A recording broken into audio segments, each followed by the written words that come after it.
Welcome to Ooma Office. When you access the voicemails module, you will see a list of received voicemails.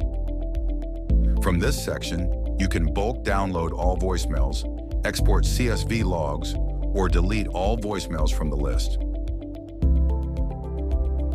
Clicking on a voicemail from the list will open a drawer displaying key details about the selected voicemail. Here, you can listen to the recording.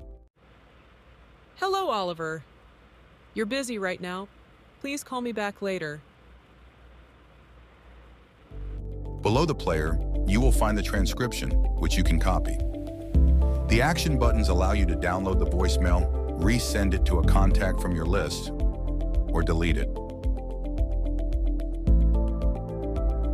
Thanks for watching.